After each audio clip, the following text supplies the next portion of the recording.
అందరికీ నమస్తే।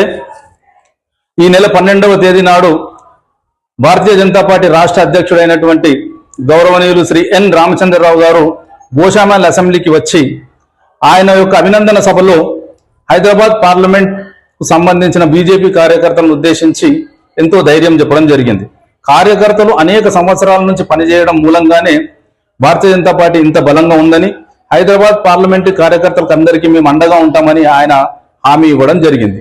ఆయన హామీ ఇవ్వడంతో రెట్టించిన ఉత్సాహంతో కార్యకర్తలందరూ, కార్పొరేటర్లు, మాజీ కార్పొరేటర్లు, సీనియర్ నాయకులు అందరూ కూడా కలిసిమెలిసి పార్టీ కార్యక్రమాలన్నీ చేయడం జరుగుతున్నది। ఈ క్రమంలో మాధవీలత అనే ఇంతకుముందు పార్లమెంటుకు కొట్లాడిన అభ్యర్థి, నేను గోషామహల్ అభ్యర్థినని, ఎన్నికల సమయంలో నేను గోషామహల్లో కొట్లాడుతానని, నేను హైదరాబాద్ పార్లమెంట్ ఇన్ఛార్జినని ఆమెనే స్వయంగా ప్రకటించుకుంటున్నారు।